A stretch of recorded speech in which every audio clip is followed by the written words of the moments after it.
Hello बच्चों। तो आज की इस क्लास में आप सभी का स्वागत है। आज की इस क्लास में हम करने वाले हैं इनकम टैक्स। जैसे कि हमने पिछली क्लास में पढ़ा था जीएसटी के बारे में। जो जीएसटी में बताया था आपको कि कुछ टैक्स ऐसे होते हैं जो इनडायरेक्ट टैक्स होते हैं, जो कि जीएसटी की फॉर्म में होता है। लेकिन कुछ टैक्स ऐसे भी होते हैं जो डायरेक्टली आपको अफेक्ट करते हैं, जैसे इनकम टैक्स। जब आपकी कुछ इनकम होती है पूरे साल की, तो वो कैलकुलेट करके आपकी इनकम के हिसाब से गवर्नमेंट आपसे कुछ टैक्सेस लेती है। चाहे आप इंडिविजुअल हैं या कोई फर्म है, कंपनी है, तो जितनी भी आपकी इनकम होती है, ये मत समझना कि सारी की सारी इनकम आपके पास आ जाएगी। आपको क्या करना पड़ता है, गवर्नमेंट को उसके लिए टैक्स भी देना पड़ता है, जिसको हम बोलते हैं इनकम टैक्स। अब इनकम टैक्स जब हम कैलकुलेट करते हैं तो कुछ एक टर्म्स होती हैं जिसके बारे में आपको पता होना चाहिए, क्योंकि वो टर्म्स बार बार क्वेश्चंस में रिपीट होती हैं। तो आपको वो पता ही नहीं होगा तो फिर गड़बड़ हो जाएगा कि भाई निकालना क्या है, कैसे करना है। तो हम बारी बारी से डिस्कस करते हैं। सबसे पहली जो टर्म है वो है financial year and assessment year. तो फाइनेंशियल ईयर की जब हम बात करते हैं, एक पर्टिकुलर ईयर, जो फाइनेंशियल ईयर इंडिया में जो स्टार्ट होता है वो 1 अप्रैल से स्टार्ट होता है। ठीक है, हमारा जो कैलेंडर है वो 1 जनवरी से स्टार्ट होता है, लेकिन जो फाइनेंशियल ईयर है इंडिया का वो 1 अप्रैल से स्टार्ट होता है, 1 अप्रैल से 31 मार्च तक। तो अगर हम किसी फाइनेंशियल ईयर की अगर हम बात करें, तो अगर मैं कहूँ कि भाई, अगर इसमें फाइनेंशियल ईयर की बात करूँ तो मैं कहूँगा कि भाई एक 1 अप्रैल से हमारा फाइनेंशियल ईयर स्टार्ट हुआ था। 1 अप्रैल 2020 से लेकर 31 मार्च 2021 तक। तो ये क्या हो गया, आपका फाइनेंशियल ईयर हो गया। जो असेसमेंट ईयर होता है वो उससे नेक्स्ट ईयर काउंट होता है, यानी असेसमेंट ईयर इस साल के लिए क्या होगा, 1 अप्रैल 2021 से लेकर 31 मार्च 2022 तक हो। तो ये आपका असेसमेंट ईयर कहलाएगा और ये आपका फाइनेंशियल ईयर कहलाएगा। ठीक है। अब दूसरी चीज उससे आगे है ग्रॉस इनकम। ग्रॉस इनकम क्या होती है कि मान लो आप कई जगह काम करते हैं, कई जगह काम करते हैं मतलब कुछ पार्ट टाइमर भी होते हैं, ऐसे लोग होते हैं, या फिर कुछ ऐसे होते हैं कि जो कहीं पर सैलरी पर काम भी करते हैं, लेकिन उसके अलावा कुछ अपना पार्ट टाइम बिजनेस भी करते हैं। वर्क फ्रॉम होम भी आजकल चलता है तो वो भी आप करते हैं, या आपका पैसा कहीं अकाउंट में पड़ा हुआ है, काफ़ी सारा पैसा हो गया है, तो उससे आपको कुछ इंटरेस्ट भी मिलता है, या आपने कुछ सेविंग स्कीम्स लगाई हुई है, वहाँ से आपको कुछ इंटरेस्ट मिलता है। तो ये जो सारी इनकम होती है, ये सारे मिलाकर जितनी आपकी इनकम बनती है उसको बोला जाता है ग्रॉस इनकम। ठीक है, ये नहीं है कि आप किसी एक फॉर्म में काम कर रहे हैं, किसी कंपनी में काम कर रहे हैं, वहाँ से अगर सैलरी आप ले रहे हैं कुछ, तो सिर्फ उसी पर टैक्स लगेगा। भाई टैक्स सब जगह पर लगता है, जितनी भी आपकी इनकम होती है। उसके बाद बात आती है एग्जम्पशन एंड डिडक्शन। अभी एग्जम्पशन एंड डिडक्शन ये बहुत इंपॉर्टेंट रोल प्ले करता है, क्योंकि कई बार ऐसा होता है कि हम लोग इनकम अपनी करते हैं, कमाते हैं, मेहनत करते हैं, हम चाहते हैं कि हमारी जो सेविंग्स है वो थोड़ी बचे, हमें टैक्स ज़्यादा ना देना पड़े। तो उसके लिए भी गवर्नमेंट ने कुछ एग्जम्पशन रखी हुई हैं, कुछ डिडक्शन रखी हुई हैं, जिसके तहत आप अपने इनकम टैक्स में से कुछ छूट का फ़ायदा और उठा सकते हैं। अब ये जो एग्जम्पशन और डिडक्शन होती है, इसमें कई अलग अलग टाइप होती है। तो सबसे पहले हम बात करते हैं हाउस रेंट अलाउंस। तो हाउस रेंट अलाउंस मिलता है अगर आप कहीं रेंट पर रहते हैं। अगर आप रेंट पर रहते हैं तो आप HRA इसको शॉर्ट फॉर्म में बोलते हैं, इसके लिए आप एलिजिबल होते हैं। तो अगर आपके पास अपना घर है तो आप फिर ये HRA नहीं भर सकते, आपको वो नहीं मिलेगा। कि आप सोचें कि भाई हम भर देते हैं, लेकिन ऐसा नहीं होता। अगर आप रेंट पे रहते हैं, उसका प्रूफ आप दिखाते हैं, तो उसके हिसाब से आपको HRA मिलता है। स्टैंडर्ड डिडक्शन, ये जितनी भी इनकम जो ग्रॉस इनकम होती है उसके ऊपर ये स्टैंडर्ड डिडक्शन सभी के ऊपर लगता है, ये सभी को मिल जाता है। डिडक्शन अंडर सेक्शन 80C, इसके बारे में अभी डिटेल में बात करेंगे, बहुत इंपॉर्टेंट सेक्शन है 80C। Deduction under section 80D। 80D में क्या होता है कि अगर आपके पास कोई मेडिक्लेम पॉलिसी है, जिसे हम मेडिकल हेल्थ इंश्योरेंस बोलते हैं, तो उस मेडिकल हेल्थ इंश्योरेंस में आप 25,000 तक का बेनिफिट ले सकते हैं। यानी आपकी जो अगर मेडिकल हेल्थ पॉलिसी अगर 25,000 या उससे नीचे तक की है, तो उस पूरे के पूरे पर आपको छूट मिलेगी। अगर आपको मान लो 27,000 है, आपका जो प्रीमियम बनता है ईयरली वो 27,000 का बनता है, तो आपको छूट सिर्फ 25,000 तक मिलेगी। यानी जो 2,000 होगा उसके ऊपर आपका टैक्स लगेगा। उसके बाद आता है interest on home loan under section 24। ये सेक्शन 24 होता है। इसमें क्या होता है, अगर आपने होम लोन लिया हुआ है तो उसका जो इंटरेस्ट होता है उस पर आपको अप टू 2 लाख का डिडक्शन मिलता है। यानी 2 लाख तक के जो आपका बनता है उस पर आपको छूट मिलती है। उससे ऊपर जितना भी आपका इंटरेस्ट बनेगा उस पर आपको ब्याज देना पड़ेगा, उसको सॉरी इनकम टैक्स आपको देना पड़ेगा। उसके बाद आता है deduction under section 80E।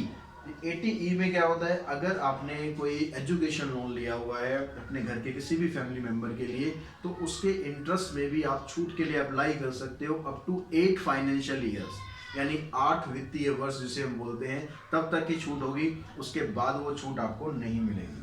Deduction under section 80G, इसमें भी काफ़ी सारी चीज़ें आती हैं, इसको भी हम बाद में डिस्कस करते हैं। Deduction under 80TTA। अब जैसे मैंने स्टार्टिंग में बताया था, आपकी जो ग्रॉस इनकम है उसमें अगर आपका बैंक में कुछ पैसा पड़ा हुआ है ऑलरेडी, तो उस पर आपको कुछ इंटरेस्ट मिलता है। तो वो इंटरेस्ट अगर आपका 10,000 तक होता है तो उस पर आपको छूट मिलती है इनकम टैक्स में। लेकिन इंटरेस्ट अगर 10,000 से ज़्यादा हो जाता है तो आपको उस पर भी इनकम टैक्स देना पड़ेगा। मान लो आपका जो टोटल इनकम इंटरेस्ट आता है वो 11,000 आता है, तो आपको 10,000 तक की तो छूट मिल जाएगी, लेकिन जो 1,000 रुपये बचेगा उस पर आपको टैक्स देना पड़ेगा। अब उसके बाद आता है टैक्सेबल इनकम। तो ये सारी कैलकुलेशन करने के बाद, ठीक है, सारी कैलकुलेशन किया, आपकी ग्रॉस इनकम निकाल लेंगे। ग्रॉस इनकम निकालने के बाद जो जो आपको यहाँ से छूट मिल रही है वो छूट आपको दे दी जाएगी। उसके बाद जो इनकम आपकी आएगी वो होगी टैक्सेबल इनकम, जिस पर टैक्स लगाया जाएगा। यानी ग्रॉस इनकम पर टैक्स नहीं होता है। अगर आप साल में 10 लाख कमा रहे हो तो इसका मतलब 10 लाख पे टैक्स नहीं होगा। वो सारा यहाँ से जो भी डिडक्शन जितना हो सकता है पॉसिबल वो सारा करके जो इनकम बचेगी वो टैक्सेबल इनकम होगी, उस पर आपको टैक्स देना पड़ेगा। Tax rebate under section 87A। अभी जो सेक्शन 87A होता है इस पर भी आपको टैक्स रिबेट मिलता है। ये कब मिलता है, जब आपका इनकम टैक्स कैलकुलेट हो जाता है तो उसके बाद उस पर 87A पर छूट मिलती है। लेकिन इसकी एक लिमिटेशन होती है, अगर आपकी टैक्सेबल इनकम 5 लाख तक होगी तो आपको सेक्शन 87A में छूट मिलेगी। और वो छूट कितनी मिलती है, ये छूट आपको मिलती है up to rupees maximum amount of 12,500, यानी 12,500 रुपए की छूट आपको मिलेगी। लेकिन तभी मिलेगी अगर आपकी टैक्सेबल इनकम 5 लाख से कम होगी। तो अगर 5 लाख से ऊपर होगी तो ये छूट आपको नहीं मिलेगी, सेक्शन 87A का फायदा आपको नहीं मिलेगा। उसके बाद आता है हेल्थ एंड एजुकेशन सेस। अब ये अगर छूट आपको मिली है या नहीं मिली है, उसके बाद फिर आपके पास हेल्थ एंड एजुकेशन सेस आता है। ये एक टैक्स होता है जो कि गवर्नमेंट लगाती है हेल्थ एंड एजुकेशन फैसिलिटीज को प्रोवाइड करने के लिए। तो ये हेल्थ एंड एजुकेशन सेस जो होता है 4% होता है। तो ये भी आपकी जो टैक्सेबल इनकम के बाद यहाँ पर देखेंगे, इससे जो इनकम बनेगी और टैक्स बनेगा उस पर आपका ये 4% का एजुकेशन सेस लगाया जाता है। ठीक है, कितना होता है, ये 4% होता है। अब उसके बाद आती है इनकम टैक्स स्लैब। अभी इनकम टैक्स स्लैब मतलब आप कितना कमाते हैं उसके हिसाब से कितनी इनकम होगी, ये स्लैब हम यहाँ पर डिस्कस करेंगे। तो अभी हमारे पास 3 चीज़ें रह गई हैं, एक तो सेक्शन 80C, इसके बारे में डिस्कस करते हैं, सेक्शन 80G और इनकम टैक्स स्लैब। ठीक है, आई थिंक यहाँ तक आपको सब कुछ क्लियर हो गया होगा। अब सेक्शन 80C पर चलते हैं। तो सेक्शन 80C में कई सारी ऐसी स्कीम्स होती हैं जहाँ पर आप टैक्स बेनिफिट उठा सकते हैं। तो कौन कौन से इसके अंदर बेनिफिट्स होते हैं आप अपनी स्क्रीन पर देख रहे होंगे कि एक तो सबसे मेन चीज़ होगी कि आप इसमें जितनी भी सेक्शन 80C के अंदर जितनी भी छूट होती है ना कि अनलिमिटेड छूट ले सकते हो, ऐसा नहीं होता है। इस पर आप मैक्सिमम 1.5 लाख तक की छूट आपको मिलेगी। 1.5 लाख से ऊपर अगर ये जाता है तो उसमें आपको उतनी पर छूट नहीं मिलेगी। मान लो आप यहाँ पर सेविंग अपनी कर देते हो कितनी, 1,80,000, तो इस 1,80,000 को टैक्सेबल इनकम में काउंट नहीं किया जाएगा। लेकिन जो 1.5 लाख तक है उस पर आपको छूट मिलेगी, बाकी जो 30,000 है उस पर आपका टैक्स लगेगा। तो अब यहाँ पर सबसे पहले आप देखेंगे यहाँ लाइफ इंश्योरेंस प्रीमियम, यानी जो LIC पॉलिसीज होती हैं, जो लाइफ इंश्योरेंस प्रीमियम होते हैं, जरूरी नहीं कि LIC कंपनी के हो, किसी का भी लाइफ इंश्योरेंस हो, तो उस पर भी ये सेक्शन 80C के अंडर आता है। Equity linked saving scheme ELSS, ये भी इसी के अंदर आता है सेक्शन 80C के अंदर। एम्प्लॉय प्रोविडेंट फंड EPF जिसे हम बोलते हैं, ये भी सेक्शन 80C में आता है। General provident fund, principal payment on home loan, जो होम लोन होता है उसकी जो प्रिंसिपल पेमेंट है, जो मूलधन होता है, उस पर भी आपको यहाँ पर छूट मिलती है। ट्यूशन फी ऑफ 2 चिल्ड्रन, 2 बच्चों की जो ट्यूशन फी है, टोटल फीस नहीं, टोटल फीस नहीं, सिर्फ और सिर्फ ट्यूशन फीस, वो भी सेक्शन 80C में आता है। पीपीएफ अकाउंट आपका, provident fund account, national saving certificates NSC या नेशनल पेंशन स्कीम, ये सारे आपके सेक्शन 80C के अंडर आते हैं। इन सब में आप जितनी भी इन्वेस्टमेंट करते हो उसका टोटल देखा जाएगा। टोटल अगर 1.5 लाख से ऊपर है तो उस 1.5 लाख से ऊपर को जो अमाउंट है उस पर आपका टैक्स लगेगा। अदरवाइज बाकी जो इनकम है वो ग्रॉस इनकम में से आपकी माइनस हो जाएगी, बाकी जितनी भी सेविंग है। उसके बाद सेक्शन 80G को देखते हैं। इस 80G में ऐसा होता है कि कुछ स्कीम्स ऐसी होती हैं जहाँ पर आपको 100% छूट मिलती है और कुछ स्कीम ऐसी होती है जहाँ पर आपको 50% छूट मिलती है। 100% के लिए कौन कौन से एलिजिबल होते हैं? Prime minister national relief fund. अक्सर आपने देखा होगा जब भी कोई देश में ऐसी मुसीबत वाला समय आता है, कोई बाढ़ आ जाती है, कहीं पर तूफान आ जाता है, यहाँ पर कहीं स्लाइड वगैरह हो जाती हैं, भूखमरी हो जाती है, तो prime minister national relief fund होता है, प्रधानमंत्री सहायता राहत कोष। उसमें अगर आप डोनेट करते हैं, आपने अगर 10,000 डोनेट किया तो वो आपकी टैक्सेबल ग्रॉस इनकम में से कम हो जाएगा, उस पर आपको कोई टैक्स नहीं देना पड़ेगा। फैमिली वेलफेयर रिलीफ फंड, ये भी एक फैमिली वेलफेयर रिलीफ फंड है। नेशनल सिक्योरिटी फंड, ठीक है, जो सिक्योरिटी पर्पस के लिए हम फंड एक इकट्ठा करते हैं गवर्नमेंट, उसमें अगर आप दान देते हैं तो वो भी 100% छूट उस पर मिलती है। Prime minister Armenia earthquake relief fund, Swachh Bharat Kosh, clear Ganga fund, chief minister relief fund, ये सारे फंड ऐसे हैं जिसमें आप कुछ भी डोनेशन देते हैं वो 100% आपकी टैक्स फ्री होती है, कोई टैक्स उस पर नहीं लगता। चाहे आप उसमें 1 लाख दे रहे हैं, चाहे आप 10 लाख दे रहे हैं, वो आपका टैक्सेबल इनकम में से, ग्रॉस इनकम में से वो माइनस हो जाता है। लेकिन कुछ फंड ऐसे होते हैं जिसमें सिर्फ 50% की ही छूट आपको मिलती है, जैसे Jawaharlal Nehru memorial fund, prime minister drought relief fund, Indira Gandhi memorial trust. इनमें अगर आप कुछ डोनेट करते हैं, अगर आपने यहाँ पर 1 लाख डोनेट किया है तो 50,000 आपके कम हो जाएंगे ग्रॉस इनकम में से, लेकिन जो बाकी का 50,000 है वो टैक्सेबल इनकम में ऐड हो जाएगा। तो इस तरीके से ये जो सेविंग्स होती हैं, इस जो फंड होते हैं, उसमें हम जितना भी इन्वेस्टमेंट करते हैं तो उन सेक्शन के अंडर देखा जाता है कि आपका क्या क्या ऐसा है जो डिडक्ट हो सकता है। उसके बाद बारी आती है फिर इनकम टैक्स स्लैब की। ये सारा हो गया, डिडक्शन हो गया। अब हम देखते हैं कि इनकम टैक्स स्लैब के हिसाब से आपकी जो इनकम टैक्स है वो कितना लगता है। तो यहाँ पर जो स्लैब के बारे में हम बात कर रहे हैं वो स्लैब फाइनेंशियल ईयर 2019-20 के लिए है, और जो नया स्लैब आना था 2021 के लिए, लेकिन वो स्लैब भी अभी होल्ड पर है। और जब तक ये वीडियो आप तक पहुँचेगा तो हो सकता है कि एक नया स्लैब भी इंट्रोड्यूस हो चुका हो। 1 फरवरी को जैसा हमारा बजट आता है तो उस बजट में हो सकता है कि नया स्लैब आपके सामने आ जाए, लेकिन जो क्वेश्चंस अभी हमें करने हैं वो उस पुराने स्लैब के अकॉर्डिंग ही करने हैं। जो आपका पुराना स्लैब था 2019-20 का, उसमें क्या था, अब यहाँ स्लैब पर आप ध्यान देंगे, जो टैक्सेबल इनकम है, जो लेफ्ट हैंड कॉलम है आपका, उसमें आपको टैक्सेबल इनकम दी गई है अप टू ₹2,50,000। उस पर इनकम टैक्स कुछ भी नहीं है, निल है। मतलब अगर साल में आप 2,50,000 रुपये तक कमाते हैं तो आपको ये सेविंग स्कीम वगैरह की कोई ज़रूरत नहीं है। आपकी जो टैक्सेबल इनकम है वो बिल्कुल, आपका जो इनकम टैक्स है वो बिल्कुल निल हो जाएगा, यानी आपको कुछ भी पे नहीं करना है। अगर आपकी इनकम 2,50,000 1 से लेकर 5 लाख रुपए तक होती है तो उस पर आपको क्या करना है, जो 2.5 लाख से ऊपर की इनकम है उस पर आपको 5% का टैक्स देना होता है। सपोज़ आप साल में 3 लाख रुपए कमा रहे हैं तो उस 3 लाख में से 2.5 लाख माइनस कर दिया जाएगा, बचेगा 50,000। उस 50,000 का 5% आपको एज ए इनकम टैक्स देना पड़ेगा। और जैसे कि उम्मीद की जा रही है कि जो नया स्लैब आएगा इसमें हो सकता है कि ये लिमिट जो है, जो निल वाली है, वो 3 लाख तक हो जाए, कि अगर आप साल में 3 लाख तक कमा रहे हैं तो आपको कुछ भी टैक्स नहीं देना है। अगर आपकी इनकम 5 लाख 1 से लेकर 10 लाख रुपए तक होती है तो आपको 12,500 ये तो देना ही देना है, ये फिक्स है। प्लस जो 5 लाख से ऊपर की इनकम है उसका 20% आपको इनकम टैक्स देना है। अगर आपकी इनकम 10 लाख से ऊपर है तो 1,12,500 ये तो आपको टैक्स ही टैक्स देना है, प्लस 1 लाख से ऊपर की जितनी इनकम है उस पर आपको 30% टैक्स भी देना पड़ेगा। उनका जो टोटल आएगा वो टोटल आपका इनकम टैक्स बनेगा। अगर हम बात करें कि सीनियर सिटीजन या super senior citizen, senior citizen बोलते हैं जो 60 से 80 के बीच में होते हैं, सुपर सीनियर सिटीजन होते हैं जो 80 से ऊपर होते हैं। तो इनका स्लैब भी आपके सामने यहाँ पर है। इसमें जो टैक्सेबल इनकम है वो कितनी है, अप टू रुपीज़ 3 लाख नील है, मतलब 3 लाख तक अगर इनकी इनकम है तो नील होती है, उस पर कोई भी टैक्स नहीं देना पड़ता। 3 लाख से 5 लाख तक की अगर इनकम है तो उसमें 3 लाख से ऊपर की जो इनकम है उस पर आपको 5% का टैक्स देना होता है।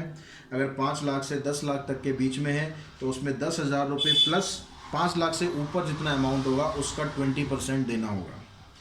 अगर हम बात करें 10 लाख से ऊपर की, तो 10 लाख से ऊपर वाले में आपको क्या करना है, 1,10,000 का टैक्स आपको देना है, प्लस 10 लाख से ऊपर जितनी भी इनकम है उसका 30% आपको देना है। इनका टोटल करके जो भी बनेगा वो आपका इनकम टैक्स आ जाएगा। पुराने टैक्स स्लैब के साथ साथ पिछले साल ही गवर्नमेंट ने एक नया टैक्स स्लैब भी इशू किया था, लेकिन किन्हीं कारणों की वजह से वो नया टैक्स स्लैब अभी तक अप्लाई नहीं हुआ है।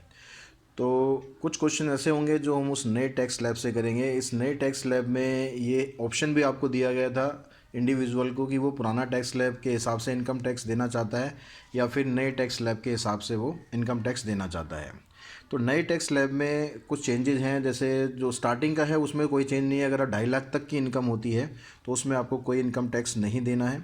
2.5 लाख से लेकर अगर 5 लाख तक इनकम है तो उसमें वही 2.5 लाख से ऊपर का जितना अमाउंट है उसका 5% आपको देना पड़ेगा। और अगर 5 लाख से लेकर 7.5 लाख तक होती है, यहाँ से थोड़ा चेंज होना स्टार्ट होता है। 5 लाख से लेकर 7 लाख तक के बीच में, 7.5 लाख तक के बीच में इनकम अगर होती है तो उसमें 12,500 प्लस 5 लाख से ऊपर की जो इनकम है उस पर आपका इनकम टैक्स लगेगा।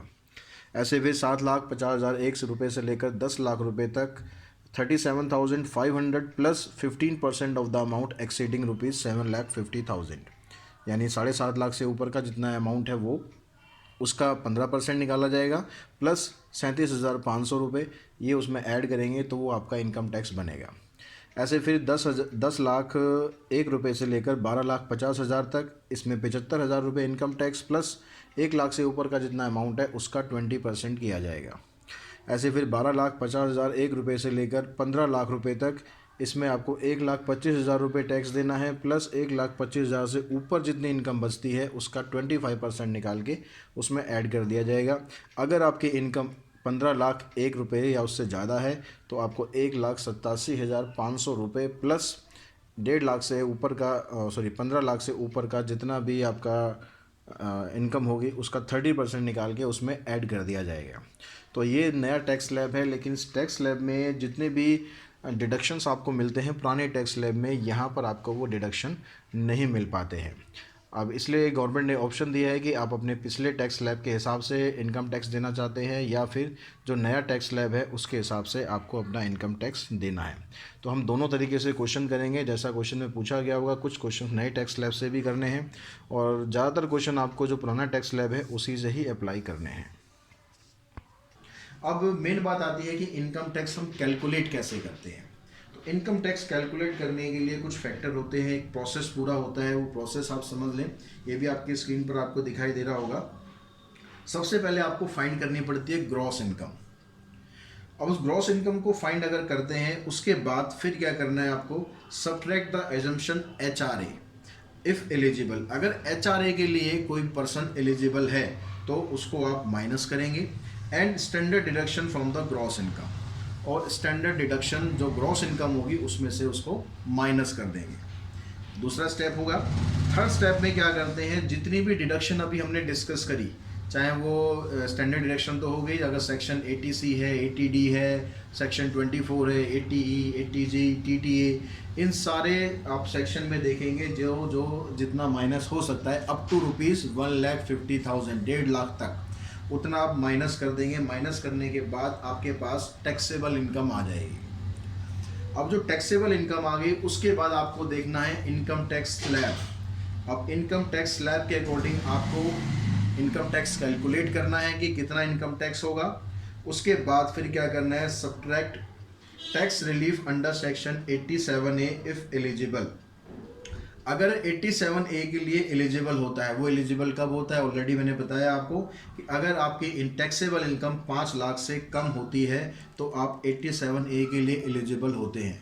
अगर आपकी इनकम 5 लाख से ऊपर पहुंच गई टैक्सेबल इनकम, तो सेक्शन 87A का फ़ायदा आपको नहीं मिलेगा। उसके बाद फिर हम ये देखते हैं 87A को कंप्लीट करने के बाद उसमें जो हेल्थ एंड एजुकेशन सेस होता है 4% का, वो उसमें ऐड करते हैं। वो ऐड करने के बाद आपके पास टोटल टैक्सेबल इनकम, आपके जो टोटल इनकम टैक्स होता है वो आ जाता है। तो इस तरीके से ये सारा प्रोसेस करने के बाद आप देखेंगे कि आप किसी भी जो भी आपको ग्रॉस इनकम दे रखी होगी उस पर आपको कितना टैक्स लगाना है ये आप बड़े इजीली कैलकुलेट कर पाएंगे। और इसको समझने के लिए हम कुछ क्वेश्चंस प्रैक्टिस करेंगे जो कि इस वीडियो के नेक्स्ट पार्ट में की जाएगी। तो यहाँ तक आप जितना भी मैंने यहाँ पर सब कुछ बेसिक्स ये सारे बताए हैं, इनको आप पढ़ लें, समझ लें, ताकि इसमें जो भी वर्ड्स यूज़ हो रहे हैं, जो भी सेक्शन 87 है या सेक्शन 80D है, सेक्शन 80 है, ये याद करने में मुझे भी बहुत टाइम लग गया था, पता नहीं चलता था कौन सा सेक्शन में क्या करना है। तो इसको आप जरा ध्यान से पढ़ लें ताकि आपको पता रहे कि भाई कहाँ पर कौन सी चीज़ माइनस करनी है और कितनी उसकी लिमिट होती है। ये सब चीज़ें बहुत इंपॉर्टेंट है। तो आज के वीडियो में इतना ही, नेक्स्ट वीडियो में मिलते हैं इसके क्वेश्चंस के साथ। Thanks to all of you.